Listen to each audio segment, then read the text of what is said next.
Casimiro, or as I say, Casimiro, because he is class, and not just class, world class. And when I say world class, top 2 DMs in the world, arguably best DM in the world, 30 years old, Finnish Real Madrid player, bench by McTomminay.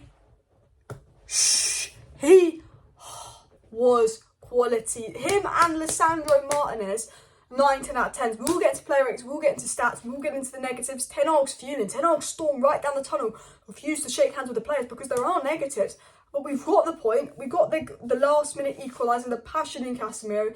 Let's get into the positives. And I want to talk about my boy, Casimiro. Even if he didn't score the goal today, he'd still be getting an 8 out of 10. He is so good out of possession. He pretty much made the most blocks, most clearances, most tackles. He absolutely protects defence. He's a unit. The triangle of Varane, Lisandro, Casimiro is so good defensively. If it wasn't for McTomminay giving away the stupidest, most idiotic penalty ever. It's not rugby, mate. You're a footballer. We would have got a clean sheet. It would have been another clean sheet. Because that triangle of Lisandro, Varane and Casimiro. Varane comes off, McTomminay comes on, clean sheet gone. Now, look, I don't know what the Varane situation is, but I'm hearing he's out for the World Cup. So I'm livid. I'm livid. Because 1, Varane's been brilliant. And 2, I'm upset for him. And 3, that's Maguire back.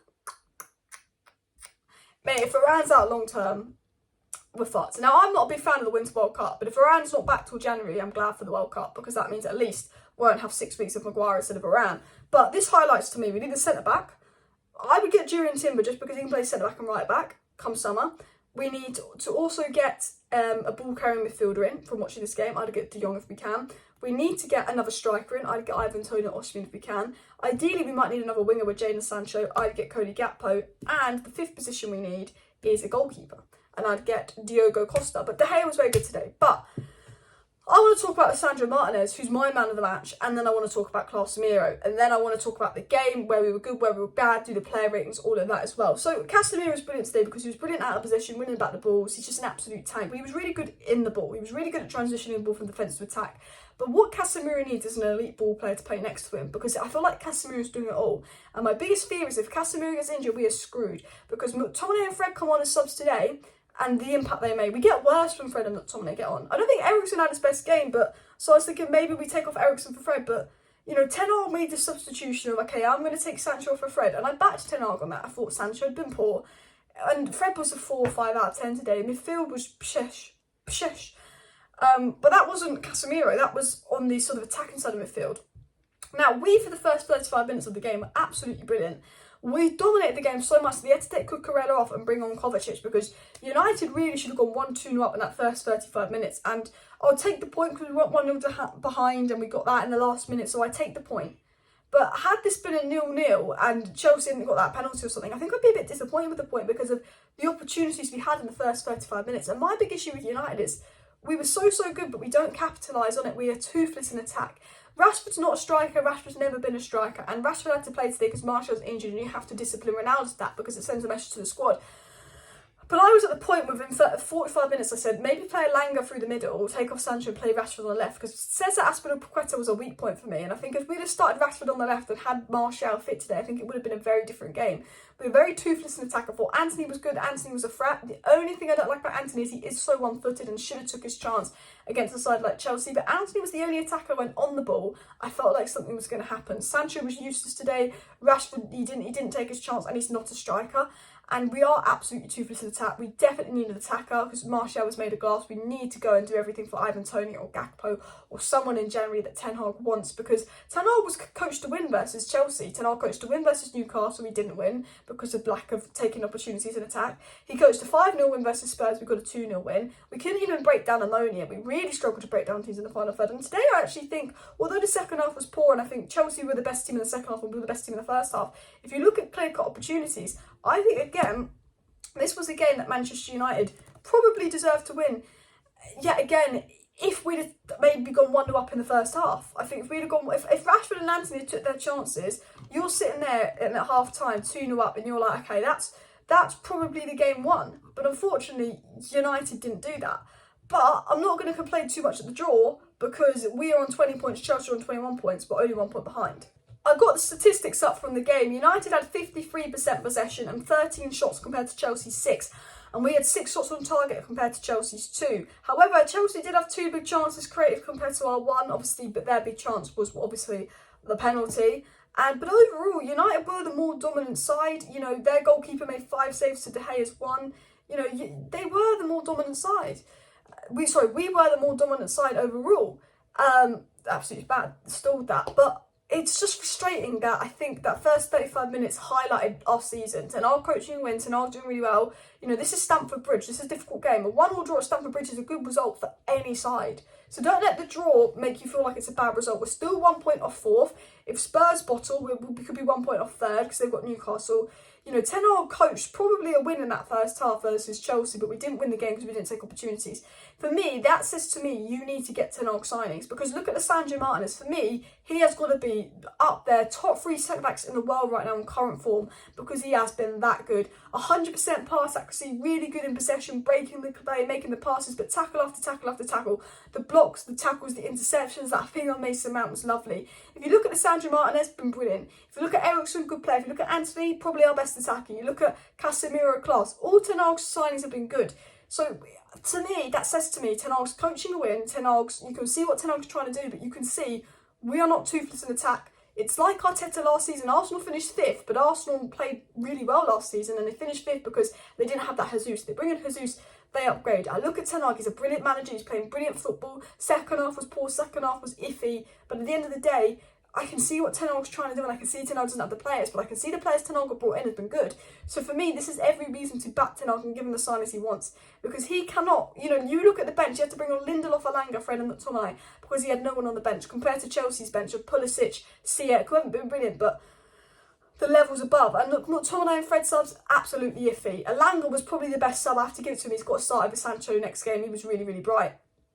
Lindelof obviously had to come on because of Varane. But you need to invest in Ten Hag in January, if anything. And the board, we know, don't want to. But if Ronaldo goes, that's the striker in, David Ornstein says. And that's what we need to do. I got Casimiro's game numbers for you. 69 touches, 81% pass accuracy. Completed 6 out of 8 long balls, which was the most on the pitch. Won 6 ground duels out of 8, which was the most on the pitch.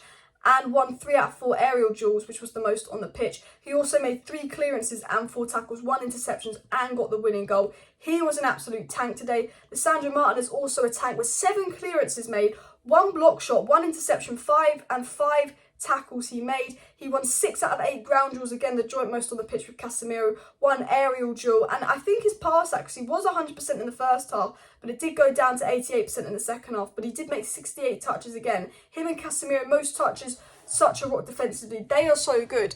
And look, I like Rashford, he makes the runs in behind, but he's not a striker, he doesn't get into positions, and I generally think, and this could sound crazy, if Varane's injury isn't too bad, if nothing happens to Casimiro or Martinez, and Martial comes back from injury soon, I think we can get top 4. Because I don't think Chelsea are far ahead of us, and I don't think Tottenham are far ahead of us.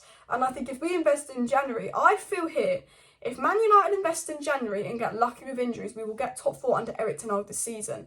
And even if we don't get top 4, it's not a bad thing, because look how bad we were last season. We see this season as progress. We see, you know, what Ten Hag's done with the players we have. But even if we don't get top 4, it's not the end of the world. Because I think if we get top 4, that's a massive achievement in for Ten Hag, because you've got to think this is our worst ever season in years. Worst ever season in years last season. Not this season. Last season was our worst ever season in years. We had dressing room problems, so many problems off the field, leaks. It was Ten Hag took over United at the hardest time. He's got a World Cup halfway through the season, which is going to interact. He's got to deal with the Glazers on board, with Murta being incompetent in transfer window, not getting De Jong, and then having to spend 100 million on Anthony because he didn't get De Jong, and fucking up his transfer window. He has to deal with all the off-field issues, all the players. You know, you've got to think how toxic the dressing room was last season, how it's completely changed. He's got to completely, you know, reintegrate the style of play. It's the complete opposite of Ollie play. The players don't know how to play attacking Ten Hag ball. They're used to counter-attack ball. Ten Hag's got to slowly transition the players into playing his style of play, solve the dressing room issues, and come into a United squad, which was our worst squad in Premier League history, because it was responsible for our worst ever season. You know, the defence is absolutely brilliant. Would have been on a clean sheet today. Last season, we had the worst defence in Man United history. Most goals conceded in the Premier League season. Ten Hag is slowly changing things, and I thought top 4 for Ten Hag wasn't realistic. I thought we finished 7th. I thought it was a rebuild. It's a long process. If Ten Hag gets top 4, Or even if we do an Arsenal miss out on top 4 just like that, do not turn on them, because think of what he's done with this club and how he's worked well. He had to play this season with a made a glass Martial that we didn't know if he was going to be good or not, and a Ronaldo that wanted to leave because the board wouldn't go and get another attacker in. We had to play this season without Frankie de Jong, his main signing, who we'd planned all around all summer, coming in. You know, we've had to, you know, he's got rid of some of the players, he's changed the dressing mentality, all his new signings have been brilliant. There's a style of play, the players buy into it. You know, this is the manager that's going to make United succeed. This is the guy. We can see it today again. The second half was poor. Ten Hag's fuming. Ten Hag will be angry with the United players, and that's what I like about Ten Hag. Cool, you got a 90th minute winner, 1-0 versus Chelsea, but we should be winning that game. I don't want us to celebrate a draw versus Chelsea. We have to win this game, because he's going to instill that winning mentality on United, which is brilliant. And he's going to say that's not good enough, and he's going to critique that performance, because you think 1-0 Stamford Bridge, good. But he's going to be angry with that second half, the lack of control in the midfield. He's going to be angry with McTomminay. And all he would be going, 1-1 boys, get in here. Ten Hag's like, no, not good enough. Because he's going to build a team of warriors. So smash that like button for Erik Ten Hag. Smash that like button for Casimiro. Smash that like button for Lisandro Martinez. I thought Luke Shaw was good. I thought Delô was good. I thought the whole defence was good. I thought the Casimiro was good. I thought Bruno was alright, to be fair. Freaky passes. Anthony was alright. Rashford's not a striker. He made some good runs in behind, did some good things, but not a striker. Sancho bought, but I don't think we were particularly bad today. I thought Chelsea were pretty crap as well, to be honest. But like, subscribe. 5 things we learned out tomorrow from the game, which we're getting into Ten Hag's post-match reaction and Ten Hag's thoughts on the game as well. We'll discuss that tomorrow. Subscribe. Bye.